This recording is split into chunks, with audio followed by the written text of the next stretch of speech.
And I cite the Singaporean diplomat who's also the former president of the UN Security Council, Kishore Mahbubani. Sorry if I slaughter his name. Anyways, he said that if the West defeats Russia and attempts to restore a unipolar world order, he said it would be unacceptable and used the term insufferable for the global South because it would just be more hubris and everyone would have to do as they're told.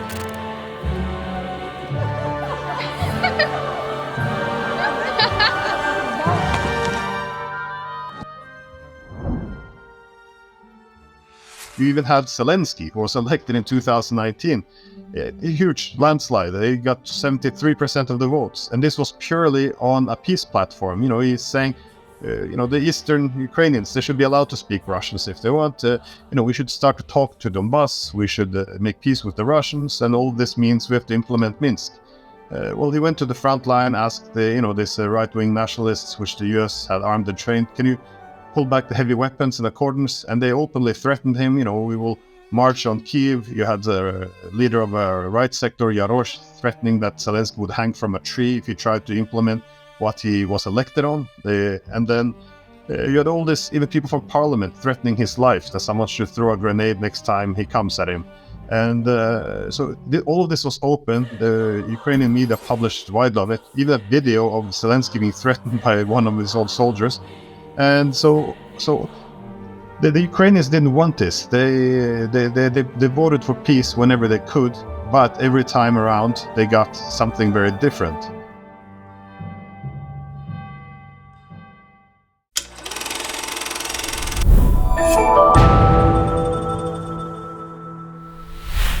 Welcome to the New World, thorough conversations in times of change. My name is Ad Verbrugge, and my guest today is Professor Glenn Diesen. Dear Glenn, welcome to our program. You're a professor at the University of Southeastern Norway and specialized in the field of Russian foreign policy and political economy. I read your book, the Ukraine War. I'll show it to the public, and the Eurasian world order. And I was really, it was a delight reading your analysis on the Ukraine war. And I would like to talk about that. But first of all, welcome. You did your PhD in Amsterdam, I heard. Yeah, in Amsterdam Vrije. So it was a great time. So, and also thank you for the invitation. Yes, because it's my university, the university I'm working on. So it's a special honor having you here, and a delight. So yes, let's start in medias res. People talk about the Ukraine war, and it's the main narrative. It's that Russia invaded Ukraine in it's an unprovoked war. There was no provocation at all. So what would your reaction be like? I would consider that to be a very common pro-war narrative, because the thing is, if this was unprovoked, simply Russia having this military opportunism, trying to simply take some territory or restore the Soviet Union, as we're told, then it's the best way to solve this conflict is to send weapons and ensure that the costs of this military opportunism is higher than the benefits. So then our policies of, as Stoltenberg would say, weapons are the path to peace, it would make sense. However, if you would recognize that this was provoked, then it's very different. If we recognize that Russia considers this to be a threat to its existence, then any weapons we send will merely be matched by the Russian side. And it also begs the question if what actually it would look like, something we don't really discuss. So I point out in the book very much how the war was provoked. And the interesting part is it's easy to cite the top American officials over the past 30 years recognizing what shouldn't be controversial, that if you expand a military alliance up to the Russian border and try to de-Russify the regions around Russia, that this would obviously be very, very provocative, which is why you had people like the current now CIA director, William Burns, arguing already back in 2008 that this is something that could spark a civil war in Ukraine and also a Russian invasion. So this is quite important. But so we see the provocations beginning all the way with the attempt to expand NATO, but then of course also with toppling the government in Ukraine in 2014.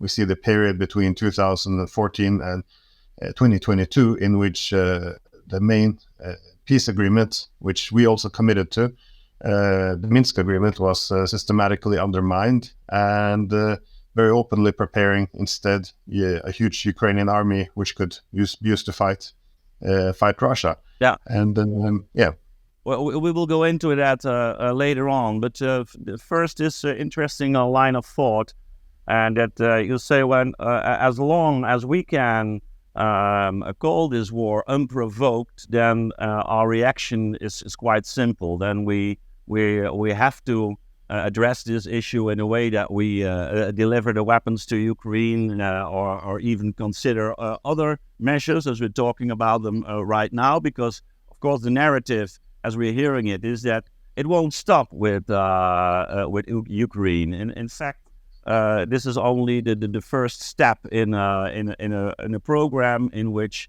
Russia is trying to, or Putin, I would say that the person is very, very important here in the narrative. That Putin is making his way to the West. And it won't stop at the borders of Ukraine. You can hear Zelensky saying that as well. So then the answer becomes very obvious. We have to stop him right now, and have to stop him as soon as possible. And it's also in our own interest doing that.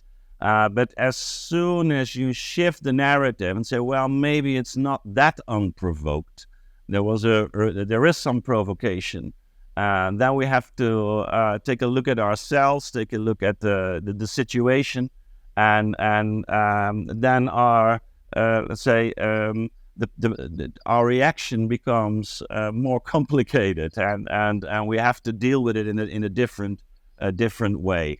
Now we'll address the history, but first of all, in your book, you're addressing the question of sovereignty and the so-called Westphalian order, and the way this Westphalian order was transformed during the ages. And I think that's a very important part of your analytical toolbox to understand exactly what is going on. And maybe you can give us a short introduction of this toolbox and make clear from what perspective you're looking at the geopolitical situation we're in.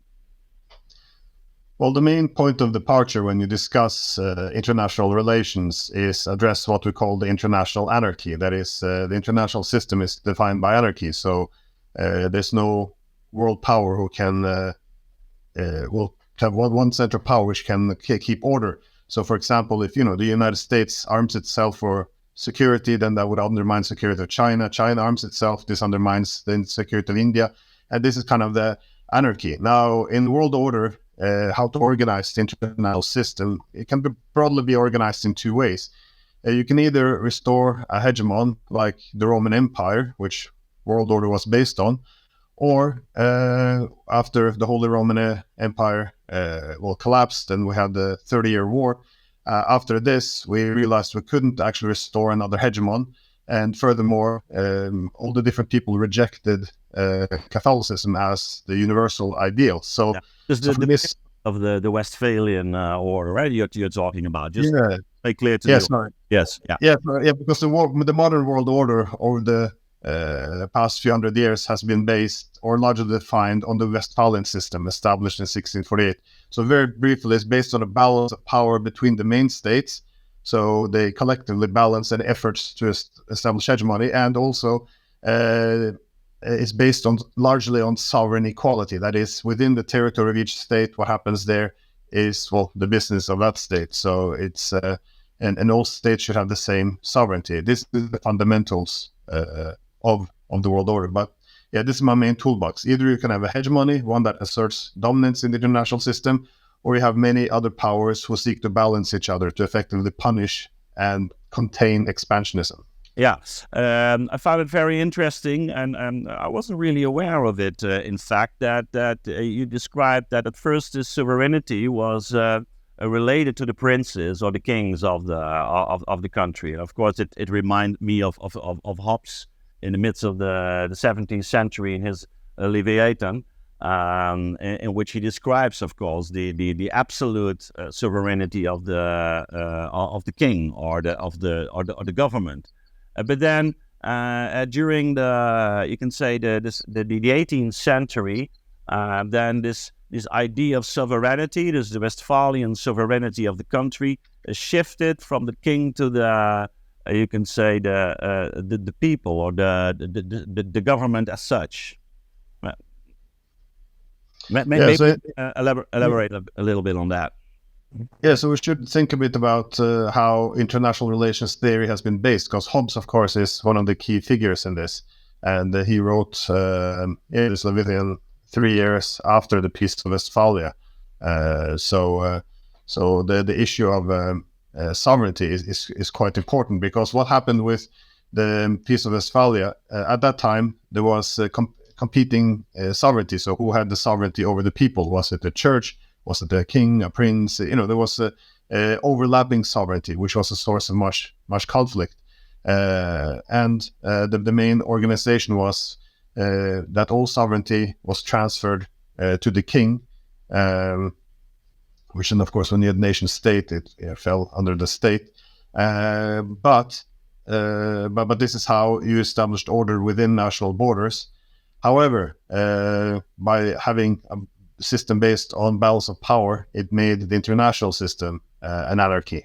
So this was kind of the trade-off, if you will. Yeah. So we lived in this situation of the Westphalian order but there's a serious shift, I think, after the Second World War. And both the Second World War and, of course, the collapse of the Soviet Union. Maybe you can try to explain what exactly happened after the Second World War with this Westphalian principle, and especially, of course, maybe just the first part, and what happened to Europe within this world order. After the Second World War? Yeah, after the Second World War. Well, at this point in time, we had, I argue, more or less a dual system which emerged, because on one hand, after the Second World War, we established the UN Charter, which international law is based upon. And under the UN Charter, it accommodates several centers of power and also bases it on sovereign equality. That means, similar sovereignty for all the major states, with some exceptions as the colonies were still in place. Yeah. But this was kind of the inclusive system, which we all agreed on. But then, of course, the world was divided as well between the capitalist and the communist camp. Now, within the capitalist system, it was largely, well, to a large extent, a very hegemonic system with obviously the United States at the center. And this had, I think this was conditioned on many aspects. First of all, the extreme concentration of power in the United States, but also the security dependence of the Europeans on the Americans. And this also was laid to a large extent set the conditions for the international economic system in place as well, because with all the main technologies, industries, transportation corridors, energy, payment systems, banks, and reserve currency under the hand of the United States, it helped to facilitate a very liberal economic system as well, which replaced very mercantilist tendencies, which you'd seen especially then from the 1870s until the two world wars. So we effectively had like one set of system within the West and one international system. And when the Cold War came to an end, these are kind of the two worlds, two orders, which came into conflict. That means were we going to go with the United Nations, like a system based on sovereign equality, or we're going to go with this Atlantic system based on liberal democracy and hegemony. And this was the main question after the Cold War. So just to get things clear, that during the period after the Second World War, we had a kind of a mixture. You can say that from a political point of view, there was the Westphalian system, in which, of course, the sovereignty of the different states was an important principle for organization. But at the same time, you can see in terms of economy, or the financial system, military power, even maybe from a cultural point of view, America became a hegemonial power. So we had this in terms of power. So we have this mixture of a political and a Westphalian and a hegemonial principle mixed together. You could say it like that? Yes. No, I think that's a perfect way. You put it much better than me. Yeah. Then this decisive moment at the end of the 80s, that the collapse of the former Soviet Union and the Eastern world, that in which this, you can say this a relatively friendly revolution, a peaceful revolution took place. Of course, I'm not talking about Yugoslavia, but in most parts, and it was a peaceful revolution, even in the former Soviet Union itself. I think it's important to keep in mind that we didn't conquer them. We didn't. There was a peaceful revolution from the inside, in which the communist ideology was given up, and it was one of the, you can say, the competing ideologies of modernity. Of course, there were only two left of the great ideologies. On the one hand, liberalism, liberal capitalistic democratic societies, and on the other side, the communist world. And thinking back at the time, and I also read several parts of your book illustrating that, we had a kind of a spirit of triumph in the West at the time, like we won the war, isn't it?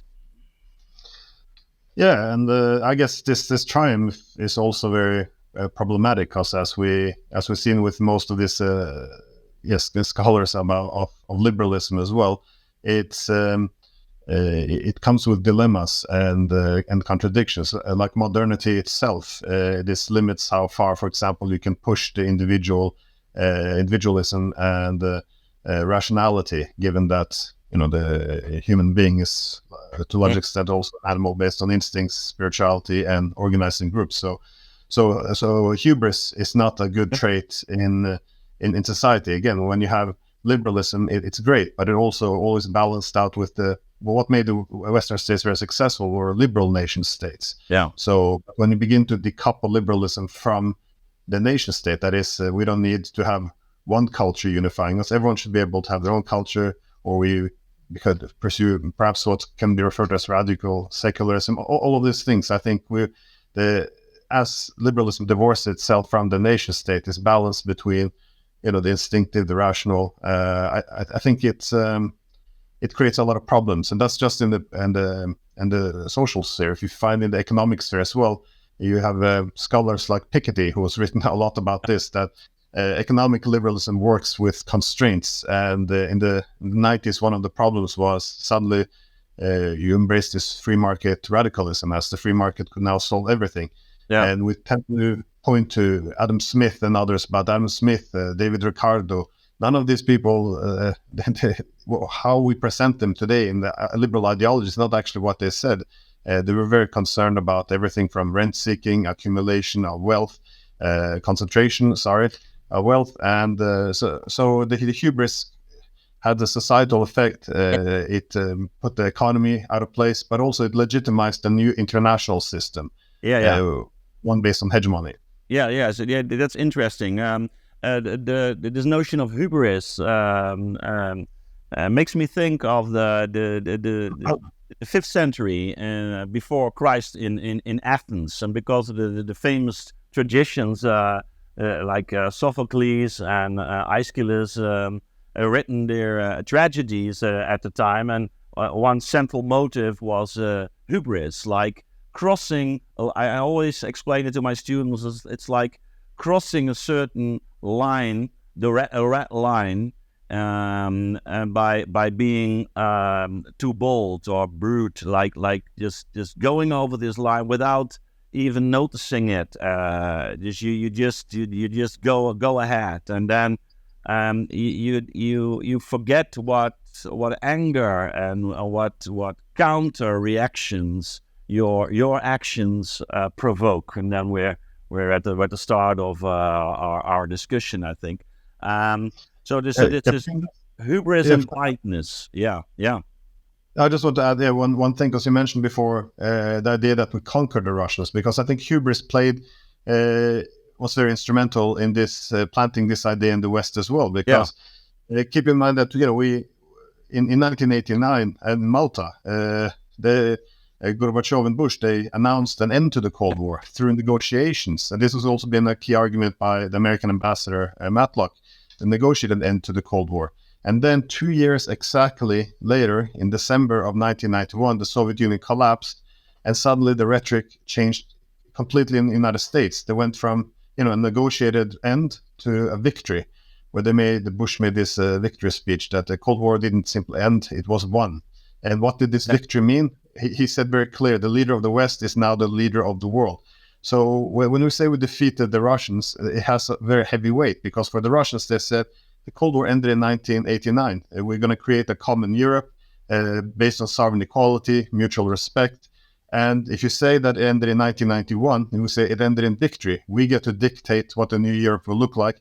And if you criticize it, you're revisionist. So which side is revisionist? This is a key of the question. But that 2-year gap between December 89 and December 91, if we don't address that 2-year gap and how the hubris played in to create entirely new narrative, we can't really understand the conflict over Europe that we never resolved after the Cold War. I remember, wasn't it Baker giving the promise to Gorbachev that the NATO wouldn't move to the east for an inch? Yes, Baker, but it was many others as well. And the Americans is still treated as a myth almost, but the Americans already declassified a lot of these documents, so they're all available. There's been written books, articles about them. They're all or originals are available. But it's not just this promise about not expanding to the east. We actually began to make deals after the Cold War ended in '89. We made a deal for signed agreements with the Russians, mainly the Charter of Paris for a New Europe in 1990, where we discussed having a Europe without dividing lines, based on sovereign equality, indivisible security, all these things, and this was effectively a document, an agreement for New Europe based on the Helsinki Accords. And then in '94, we actually established a common European security institution or organization based on this, which was the OSCE. So again, in '94, we then defined the same principles: no dividing lines in Europe, we should have indivisible security and sovereign equality. The problem is, again, with hubris, as the defense minister of Clinton, it's William Perry. He made the argument that once we began to expand NATO, we canceled the entire agreements we had for a common Europe. And when he asked why did we do it, and he said, he thought it was a horrible idea to expand NATO because this would dismantle the peace with Russia. But he also argued that everyone else in the Clinton administration recognized the same. Of course, we're going to alienate the Russians, but as everyone told him, who cares? They're weak. And this was the problem. Russia was getting weaker, so we kind of abandoned all these agreements we had with Russia. So instead of having indivisible security, NATO expanded its security at the expense of Russia. Instead of removing dividing lines, we moved them closer to Russian borders. This doesn't mean that all the blame is on NATO for everything, but surely this is an important part of the narrative in terms of why the post-Cold War peace collapsed. Yeah, maybe just to address some issues here. Maybe one thing, somehow I can imagine that there was a serious fear in countries like Poland, for example, or Romania, and other countries in the East, having experienced the hegemony of the former Soviet Union, having experienced several atrocities in the past, that they would that they were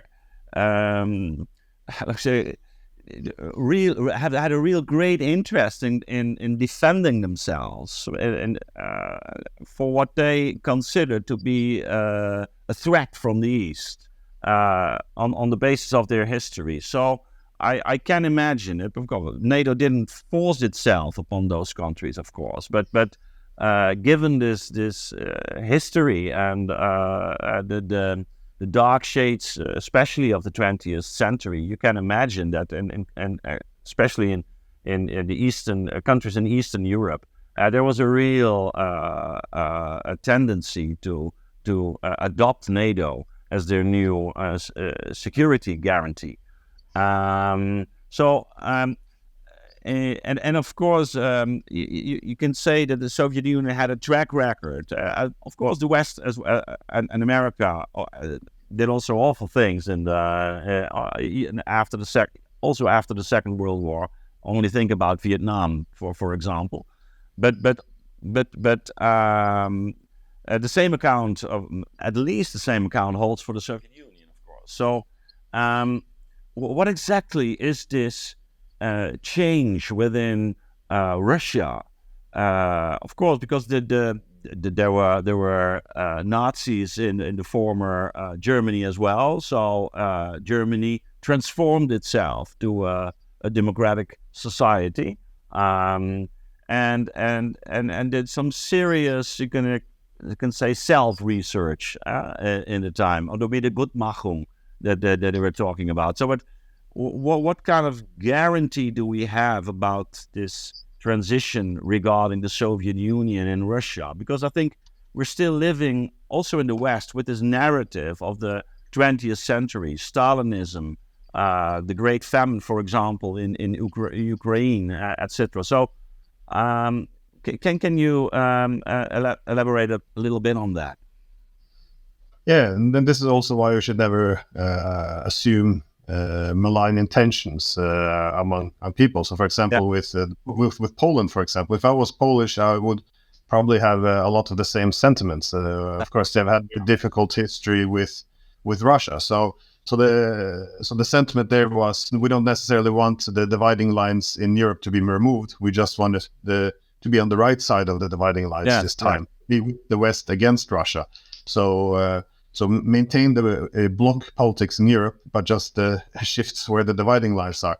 So, of course, one can understand that with the history. Again, this is why it's important not to try to paint one side as all as good or bad. The Russians have a lot of dirt on their history, a lot of baggage in Europe as well. But the problem is, it goes back to the core of this, the idea of the international anarchy. You have always security competition. So even if we say the Poland have reasonable historical grievances, let's put them into a huge military bloc on the Russian border. You can understand them. They want they have defensive intentions. But now, of course, the security threat increases for Russia. And, you mentioned James Baker. This was also his argument, because he said, at the moment, Russia doesn't have any hostile intentions towards any of its neighbors.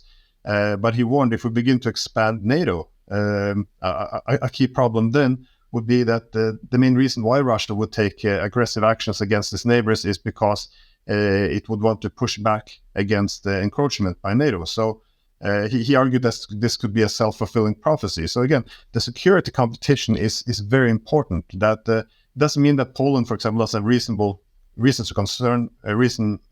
concern against Russia. It just means, how do you improve the security of one state without undermining it for another state?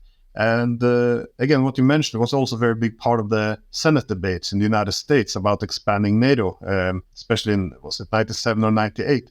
If you go through the whole record of what was said, they kept using the same word. We need an insurance policy, because we don't know what Russia's going to be in the future. So, even the people who were for NATO expansion, the people who were against NATO expansion, they all use the same term here, insurance policy, because if we would have a conflict with Russia in the future, then wouldn't it be better if we had the NATO surrounded all of Russia, so we would have max benefit in such a future conflict? Well, the argument of James Baker again was, well, if we decide to do this, then the conflict with Russia will become a self-fulfilling prophecy. And this has been part of the problem of expanding NATO. And I guess what made Ukraine so unique as well was we tried to make them into another Poland. But the thing is, for the Ukrainians, if you look between, this, that they simply want to escape, the clutches of the Russians. But what you saw between 1991 and 2014, every single poll showed that barely about 20% of Ukrainians actually wanted to be part of NATO. And if they had to choose, the majority would want a security system with the Russians. So there was a lot of efforts to put them into the NATO bloc, even though they didn't want to. And I think this is a key problem. Yeah, we'll go into that a little bit later on. But first, still one remark. I think it was very fundamental. You said, well, when we take a look at what happened with liberalism in the 90s, you can say it kind of changed its nature. Now we're talking about neoliberalism or the rise of the network society, for example, like Emmanuel Castells, already written down in the end of the 90s, and in which I think it's very important to understand what goes on also in Europe right now, as we're witnessing, for example, the rise of populism, the inner tensions, and in fact, this is what my own book, The Gezagscrisis, Crisis of Authority, is dealing with. And it has something to do with I think the revolution of the 60s, in which the freedom of the individual became, you can say, paramount in Western culture, at least for the new generation.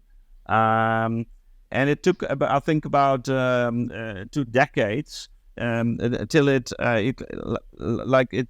came together with the economic idea of liberalism. And so it was a kind of a mixture of cultural, moral liberalism and an economic liberalism that took shape in the 80s. And we can see that there was a fierce critique on nationalism during the 60s. In fact, the national bourgeois was one of the reasons that the 2 world wars had happened during the 60s or during the 20th century. So you can imagine that they saw that the burger or the bourgeois as a personal identity was a kind of a problematic figure, because it gave rise to a fierce nationalism and even an ethnic rationalism or racism, you can say, that has showed its ugly face in the 20th century. So the liberation movement in the 60s was you can understand it taking a look at the history, the bloody history of the 20th century, but there was a combination with this economic theory, and then in the 90s, you can say we witnessed the deconstruction, especially in Europe, of course, of the nation state and the construction of a different kind of society. And we call it the network society, in which the nation state isn't you can say the most important principle of order anymore, but international institutions. And of course, the United States had a different position in this development, as it was one of the main military and economic and even cultural powers at the time. So you analyze the situation in the 90s and the 21st century in terms of an overstretched liberalism, you can say, in which the United States had this political ambition, also, especially the neocons, the political ambitions to become an absolute hegemonial power, and it aligned, you can say, with this development of the deconstruction of the nation state in the rest of the West, isn't it? Yes, and this has been a issue well discussed for over many years, because what is interesting to see is how liberalism was introduced in the political revolutions in the late 18th century, because both and with the French Revolution, obviously liberalism was born within the confines of nationalism and the nation state. It and gave the same rise, with in fact, to nationalism also, to a strong sense of a national identity as a way to take care of you can say the sense of unity within this liberal community. Yeah, and this is, but this has always been the discussion, because nationalism, of course, it comes with baggage as well. But the whole idea is that liberalism over time would liberate itself from nationalism. But this is not necessarily a good thing. I mean, when Alexis de Tocqueville went to the United States in the early 19th century, he was kind of making the same remark. He was saying, listen, how can the liberty work in the United States? Because he saw it as being somewhat vulgar. Everyone just do exactly what they want. What brings actually a community together? But he said that the liberalism and the individualism, it was able to function because they also had what he called the spirit of religion. That is, you had this. That is all the legacy of the pre-modern. So the nation, the religion, everything that gives us the collective identity, this coexisted with the individual identity. So again, it's this balance you need, and I think this is. But he also warned that over time, the spirit of liberalism will try to divorce it from the spirit of religion and the communitarian. So over time,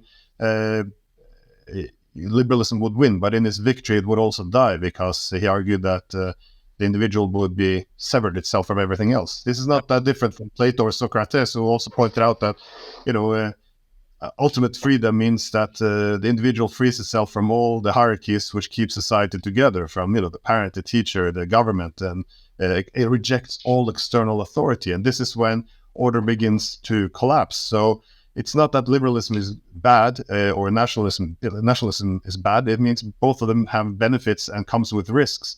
So often you want to have them balanced, which is why you want liberals and conservatives. You want nationalism and individualism. So you need to have a balance between the two. That's why ideologies are dangerous when they go for the silver bullet, that one side is all right and the other is all wrong. Yeah, it's also one of the main points Alistair McIntyre is making, that the principle of the Enlightenment taking them on themselves, abstracted from their cultural context, become very dangerous even, and they can and destructive of an order as such, because of their abstract nature. And in fact, I think we're witnessing this right now, also in the Western world. But let's go back to this, the rise of this hegemonial power in the United States. You describe it along several lines, but one of the main points is that you say, well, that this whole idea of international law is transformed into a rules-based order. And that's something different. And in this, the West is always talking about this rules-based order, but is not really taking good care of what exactly those rules are about and who is making those rules. No, and well, it all goes back to the issue of sovereign equality versus sovereign inequality. I mean, And sovereignty tends to reflect the power. So, for example, in the past, when Europe dominated in the colonial era, we also had a system of sovereign inequality. That is, yes, the Europeans had sovereign equality, but sovereignty was considered to be a responsibility. So, who were responsible for it? Well, it was Christian civilized people. So it meant sovereignty for us, but not for the rest. Yeah. And what I argue under the rules-based international order is we effectively translated, sovereign inequalities or sovereignty for civilized people, not barbarians. We have translated into liberal democracies should have more sovereignty than the authoritarian states. So when we talk about liberal, international law under the UN Charter, it accommodates, several centers of powers with sovereign equality. But when the Soviet Union collapsed and we established an international order based on hegemony, all powers concentrated in the West. Why would we want to maintain international law that respects equal sovereignty for everyone? So obviously, if you're going to rule over other peoples, it requires one side, that is the West, to have full sovereignty, and the rest to have diminished. So international law no longer really works, and this is why you saw the key principles ideas being promoted after the Cold War being, democracy promotion, humanitarian interventionism. Then you have the global war on terror. A lot of these things you can argue, has some good ideas, but the commonality is really that no one's promoting democracy no one's interfering in our domestic affairs, but we get to interfere in others. So it is a system of sovereign inequality. So when states complain about this, it's not that they reject democracy or human rights, it's that it's introduced a system with separate rules. And like a double standards. Very much so, because it is institutionalizing double standard, because it's introducing two sets of rules. You have international law based on sovereign equality, and it introduce humanitarian laws, and we have the prerogative to choose which rule book we use based on our interests. So, for example, it's worth seeing how this is introduced, because when NATO invaded Yugoslavia in 1999, it was argued it was not legal, but it was legitimate. So we decoupled legality from legitimacy, and we said, well, if it's human rights abuses, then it's still legitimate. But who would determine if it's legitimate? Well, that would be the hegemon. And so this is when you saw the beginning of the rise of this rules-based international order. So when the US invaded Iraq in 2003, they rejected this idea that the UN should have sole authority, that everyone had sovereign equality. And why should liberal democracy be constrained by authoritarian states who didn't care that much about democracy and human rights? So then all this concept began to roll out. We talked about the alliance of democracies, concert of democracies, league of democracies. All of this were kind of reflection. Well, I compared it to George Orwell's Animal Farm, where he said all our animals are equal, but some are more equal than others. This is how sovereignty was cast. And this is the rules-based order. We have two sets of rules, humanitarian versus international. So when we, for example, look at Kosovo, what do? Do we choose the principle of self-determination, which falls more in the humanitarian, or is territorial integrity of Serbia, which is based in international law? Well, here we decide to go with humanitarian. And then we have the same instance emerging in Crimea. Do we go with self-determination or territorial integrity? Should they be allowed to secede? Well, there we go with territorial integrity. We have to respect the territory of Ukraine. So we get to choose these two sets of rules. And again, the commonality is always power interests. This is where it lands. So there is no specific rules in this rule book. We just call it rules-based order, and then we pick out the principles which we find reasonable. So can you invade another country? Well, if we say it's human rights abuses, then we can. But of course, if another, it's our exclusive prerogative, so other countries can't do it. So this, again, it institutionalizes this, as you said, double standard or hypocrisy, because in fact, you refer to the war in Yugoslavia, and it was in fact in the 90s that I became aware of these double standards, and that on the one time you use this argument, and the other time you use that argument, and then demonizing the one who is formulating the opposite argument. So it's and I think it's a dangerous way of dealing with world affairs. And so maybe we can now discuss this war in Ukraine. We have the toolbox is clear, and a little bit of the history is become clear. I think one of the things that I find at least surprising that we also in Europe, also in the Netherlands, we hardly discuss in a fundamental way the history behind the conflict or this war. I think it's for especially in the mainstream media. We use those abstract principles like sovereignty and the self-determination of Ukraine, etc. And we forget about the specific situation, not only with regard to Russia and the security demands of Russia, but also what happens to Ukraine itself. And what is going on in Ukraine itself? It's like we talk about the Ukraine people like it's really a monolith, like a community that is now some way attacked by this foreign power, a superpower, atomic power, and we forget about the specific situation. So maybe you can say something about the cultural background and the historic background of this conflict. Well, when the American CIA director said that trying to drag Ukraine into NATO could spark a civil war, it's he didn't really need a crystal ball. It was all the evidence was there because of Ukraine's close history and living within the same state as the Russians for hundreds of years. They've grown very close to each other, and this has become a double-edged sword, as I think Solzhenitsyn defined it as, because on one hand you see a lot of people in the East where they share the same faith. Many of them are ethnic Russians, they speak Russian, culturally Russian.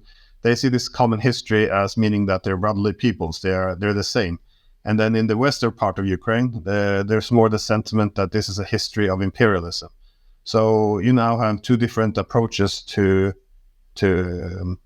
nation building. Well, what does it mean to develop Ukraine as a state? Well, if you ask people in Western Ukraine, again, don't paint too broad of a brush. You have they're not simplified too much, but in the Western Ukraine, they say, well, to cement our national identity, we need to reduce Russian influence within our countries. So then we have to recognize that all these imperial legacies are something that we have to get rid of. So you want to de-Russify, you want to get rid of the Russian language, culture, traditions, the faith, the Orthodox Church. All of this has to go over time, because you want to have one nation, one culture, one tradition. But if you're from the eastern part of Ukraine, but what would you say about that? This idea of cultural imperialism, not only cultural but also the political imperialism of the former Russia regarding Ukraine. What would you say about it? Well, it's both yes and no. From the yes part, the Russians have ruled over the Ukrainians for many hundreds of years. On the other hand, one can also argue that that a lot of the territories today, from Kharkov to Odessa, these were traditionally Russian cities, which was transferred over to Ukraine as a Soviet republic. So you can't really say that Odessa or Kharkov was an imperialism from Russia. It was Russian territory. Boundaries are not clear, at least. That's the exactly. No, that's it. But that doesn't mean that you don't have ethnic Ukrainians who feel they have the right to their own nation, and that nation hasn't been undermined by Russia. So it shouldn't be all black and white either. Right. Again, it was Solzhenitsyn. He also made this point that the Ukrainians don't seem to understand that on the eastern part of the Dnieper River were the same, but on the Russians don't understand that on the western part where there's significant differences, or something along those lines. And I think that's very, very, very true. But Yeah. But the problem is for the Eastern Ukrainians, when you try to have this ethno-nationalism promoted, it means you destroy what's Ukrainian, because for them, it means you have two languages, you have two cultures, two traditions, two peoples who always live together. So these two groups within Ukraine, they see each other as the opponent, as the other, who is actually undermining what it means to be Ukrainian. So they had the goal for Ukraine should really have been to diversify their external partnerships, economic partnerships, do work well with Russia and the West, ideally other states as well, in order not to be too dependent on one side, and organize around the principle of sovereignty at least. But I think the problem is we also have a divided Europe. We're competing where the new dividing lines should be. So the West supports the ethno-nationalists in Western Ukraine. Russia supports the Eastern Slavs, who are now pushing more for building on history of the past. So they're all tearing Ukraine from each side.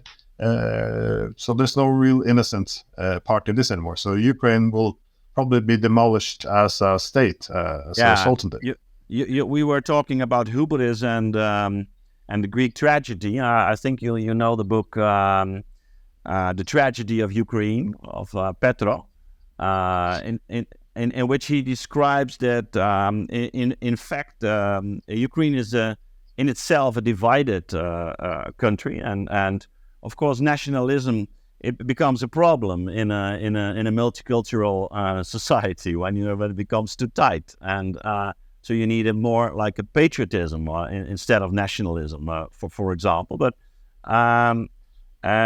he also he says that somehow Ukraine becomes the battlefield of two powers, in Russia on the one hand, and the United States, especially, or NATO, but especially the United States on the other hand. What do you comment on that? No, I agree. He sent me his book. It's interesting. He was working in the U.S. State Department, had some responsibility for Soviet policy. So I very much agree with this. And he also had some interesting points in his book that in the West, we try to invent the Ukraine we want it to be, which is this poor people who just want to escape Russia and who really wants to fight till the end because they won't submit. But the problem is, as I said, not only that only 20% of Ukrainians wanted it until 2014, even American polls show that after 2014, when the Russians took Crimea, even still only a minority wanted NATO. But as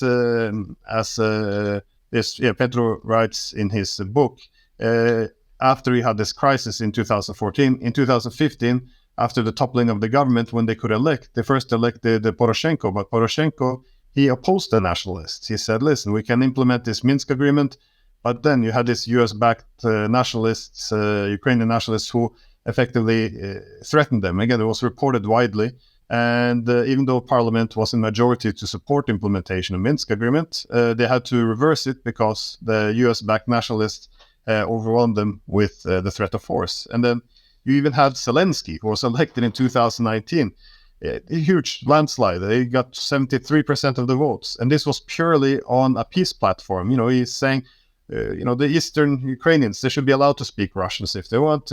We should start to talk to Donbass. We should make peace with the Russians. And all this means we have to implement Minsk.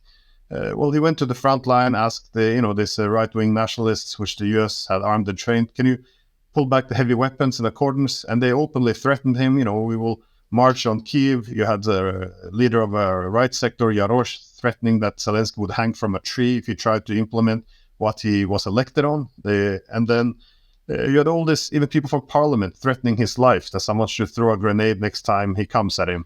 And so all of this was open. The Ukrainian media published widely on it, even a video of Zelensky being threatened by one of his own soldiers.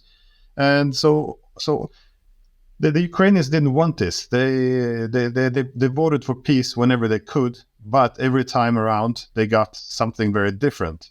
And this is part of this idea that we really wanted Ukraine to be another Poland, a country that is really at any cost wanted to come to the West, join NATO, they're willing to fight Russia till the end. It doesn't correspond with any reality, and this is the main problem. And I think under this is how we are allowed to use the idea that we're helping Ukraine, we're supporting them, and over we're undermining the will of Ukrainians and just bringing a lot of destruction for them. So a part of the Ukrainians, you can say, part of them, and I think that's exactly the tragedy they're in right now, and of course it also casts a shadow over the future of Europe as well, because already the relationship with Russia has become very difficult. Of course, I think there won't be any solution in the near future. But maybe just one thing, and I think that Putin is always talking about is denazification of Ukraine, and we hear people in the West say, well, that's typical Russian propaganda, and that's Putin's narrative, and but at the same time, I think that and you make it clear in your book as well that after the Second World War, especially the CIA was trying to stimulate or to promote these nationalist sentiments within Ukraine as you can say, a strategy for how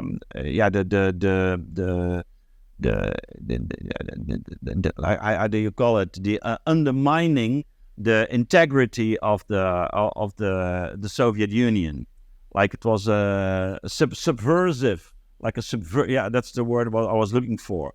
Like it's like a subversive movement. These nationalists, and in fact they have a very good relationship with former nationalists and even former Nazis. Of course, we all know the famous hero in Ukraine, Stepan Bandera, at least for the nationalists. But it's kind of cynical, and we were talking about the U.S. hegemony and the way in which the nation state was deconstructed in Europe, for example, with the rise of the European Union, and also in the 60s with this fierce attack on the bourgeois and the nationalist sentiments. That at the same time we have been promoting nationalism, and in a very fierce right-wing form as a weapon against Soviet Union, but now also as a weapon against Russia. You make it very clear in your book that it's a kind of cynical approach, isn't it? Yeah. Well, I would like to point out, you can have good and bad nationalism. It's not. So if you look at, for example, today, Russia, Poland, Hungary, the reason why they're going very conservative is because they lived under communism. The communists, they stepped all over their national culture, traditions, their church, everything effectively. Yeah, they're representing an alternative communitarian identity. So for all of these countries, it makes a lot of sense to rebuild a lot of these traditional values and the role of the church in society. So, but that's very different from what we're doing, because in Ukraine, what the United States did, as I said, since World War II, was immediately after the war had been won, they began to support Ukrainian nationalists who had worked with Hitler and massacred a lot of Poles, Jews, Russians, and the main goal was simply because, not because of ideology that suddenly America supported fascism, but simply because they were loyal anti-communists. They had no intentions of compromising or making any concessions to the Russians. So they were good fighters, and this is the OUN who had been who fought back then, the old fascists, and to a large extent, the enemy of our enemy is our friend.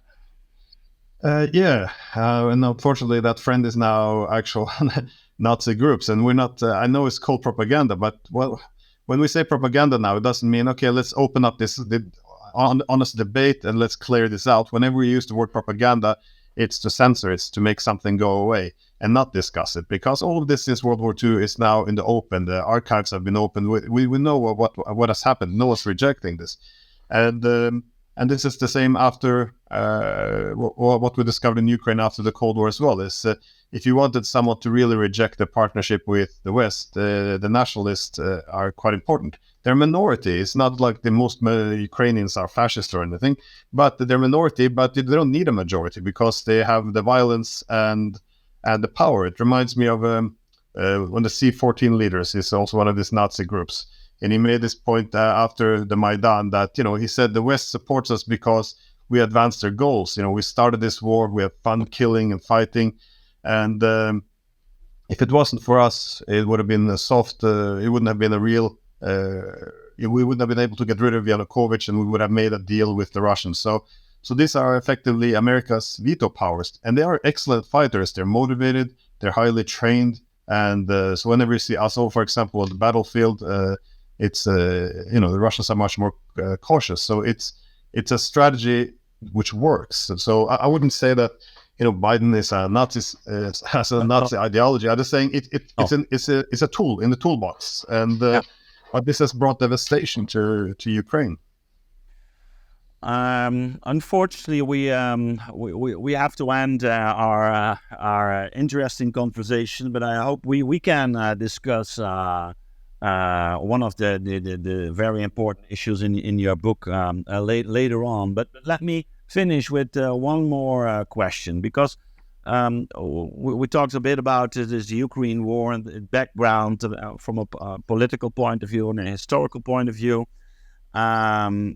You're also talking about the rise of the Eurasian world order, and in fact that the Ukraine has become I could say like a decisive moment in the shift of orders, and I think that's what we're experiencing right now in the West, and especially in Europe. I think that we are becoming aware of the consequences when the war will be lost by Ukraine. What our position would be like in the near future. So my question is, people are scared right now of the consequences of losing the war. Can you maybe end our conversation with a little spark of hope that it wouldn't be fatal to Europe, that when Ukraine would lose the war, and what do we have to do to let's say to not act stupid right now and make things worse? Well, first I would say we should also be cautious about if we would have won it, because if NATO would have been defeating Russia, much like if China or Russia was defeating America and in Mexico, Russia would probably use nuclear weapons. So this is why we don't discuss what victory looks like. But exactly. A very good remark. It would. But I think this is NATO expansion was a manifestation of hegemony, and I think as it's defeated, I think the whole world order based on the collective hegemony of the political West effectively comes to an end. But I think this has it has challenges as well as opportunities. First of all, it's important to see that you can see this by the way the world reacts as well, because most of the world it doesn't support Russia's invasion of Ukraine. However, it also doesn't support the US and NATO's proxy war against Russia, which is why they don't want to see Russia defeated either.